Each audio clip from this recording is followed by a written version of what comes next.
na wasemaji wa neno wa Mungu wengi. Sio kitu kibaya, ni kitu kizuri.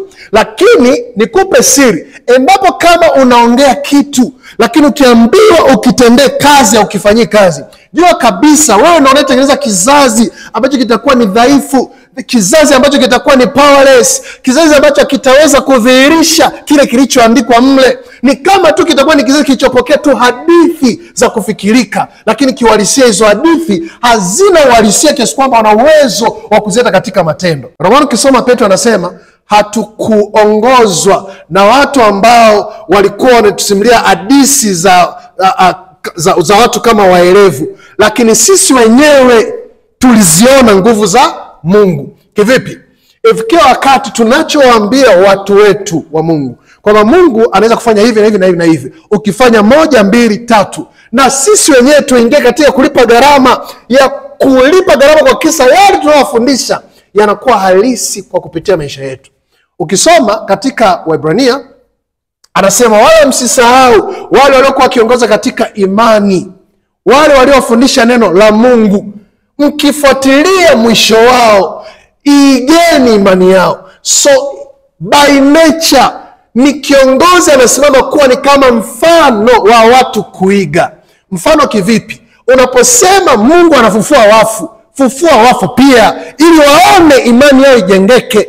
Ni kwa sababu ni katika imani inayoambatana na matendo. Ile imani ndio inayozaliwa kwenye mioyo ya watu, na ikikaa mle ndani tayari anajua kumbe Mungu anaweza kufufua wafu, Mungu anaweza kuponya, Mungu anaweza kuinua, Mungu anaweza kubariki kweli, Mungu anaweza kufanya yasiyowezekana yakawezekana. Ile imani ndio mtu akitoka anaenda kuishi huko anapoenda.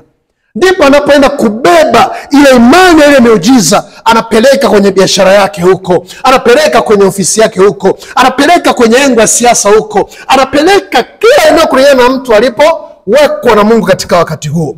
So endapo tukiendelea kuwa ni viongozi wa imani ambao hatubebi uhalisia wa yale tunayoyasema, ndio maana watu wanaenda maeneo mengine, kanisa linatukanwa. Kuna watu leo wanaenda kwa waganga sio kwa sababu wamependa wanachofundishwa kanisani, hawakioni kikiwa halisi hapo, hawaoni uhalisia hapo. Maana yake ni kama wanapewa tu hadithi zilizoeleweka na waelevu fulani, lakini kiuhalisia hakuna ukweli ndani yake. Watajaje kuna ukweli? Kama wewe unaona kabisa umeitwa kuhubiri kweli, tunataka kuona ukweli wanachosema. Mungu anaponya, tuone uponyaji hapo. Mungu anainua, tuone Mungu anainua hapo. Mungu anabariki, tuone baraka zikipita hapo.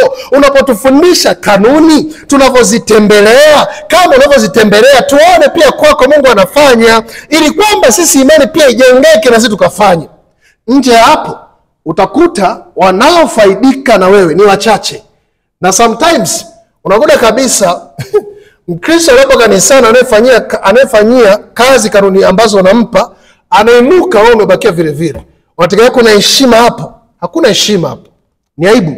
So katika mwili wa Kristo we need to change. Kwa sababu endapo kama uongozi wa kanisa na kiongozi wa kanisa amejengwa sio kuongoza na kufundisha watu kwa mfano, uwe na uhakika aina ya kanisa analoongoza litakuwa ni kanisa dhaifu. Ilo kanisa litakuwa ni kanisa ambalo halitakuwa na uwezo kubeba nguvu za Mungu. Hawataweza pia kufanyia kazi haya ambayo unawafundisha. Ni kwa sababu kwa kupitia wewe mwenyewe unasema ya kwamba magonjwa yanapona, lakini kiuhalisia wagonjwa wanakuja wanarudi na magonjwa yao. Wewe mwenyewe unafundisha ya kwamba Mungu anaweza akakuinua kutoka chini kwenda juu, lakini kiuhalisia wakikuona wewe mwenyewe ni kama maisha yako yabadiliki. Mwisho wa siku inageuka kuwa tu ni kama mazoea.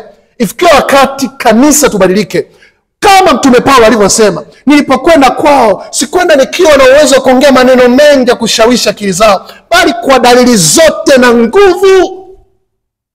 Hao nguvu inakwenda ni pale ambapo maneno yanapungua bali matendo yanakuwa ni makubwa. Watu hawabadiliki kwa sababu ya ujuzi wetu wa kugeuza maneno kwa hekima, kuyafanya yaeleweke machoni pao. Mimi nataka nikwambie the generation ambayo tuliopo haielewi maneno tupu, inaelewa power mtu wa Mungu. So as a Christian, kama wewe ni kiongozi unatambua upo katika mwili wa Kristo, sio tu katika mwili wa Kristo, hata kama upo kwenye nyanja siasa, Don't tell us empty words. Tuambie maneno matupu. Nenda kaachilie nguvu ya mabadiliko huko, pindi ambapo unaenda unabeba uwezo wa kuyafanya kazi yale unayoongea. Na tutajuaje?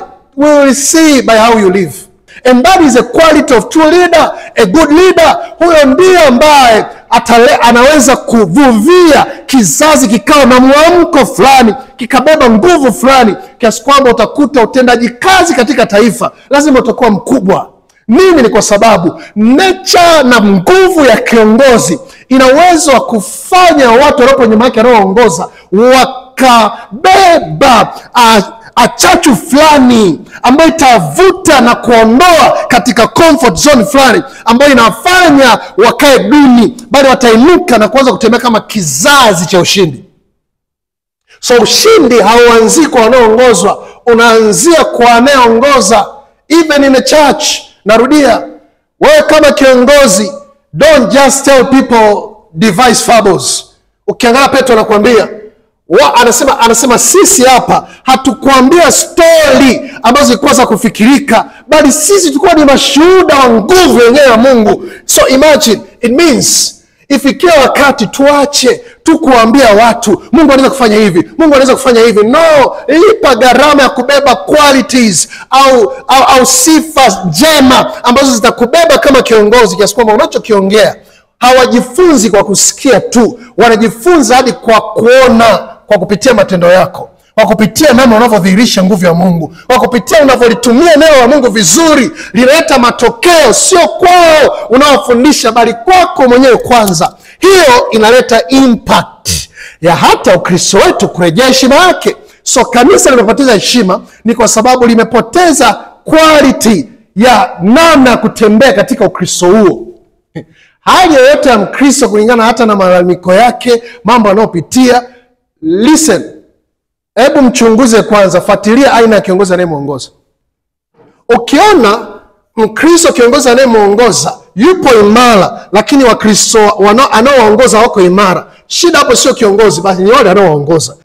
That's it. Huwezi kukuta anayewaongoza yupo dhaifu afu kategemea anayewaongoza wao imara hata siku moja. Hiko ni kitu ambacho hakiwezekani. Huwezi ukapata tini kwenye mwepo, huwezi ukapata matunda mema kwenye mti mbaya. Ni kanuni, that is a principle. Hallelujah. So ifikia wakati tuelewe tu ya kwamba tutakiwi kuwa ni watu wa maneno tupu, tuwe ni watu wa matendo.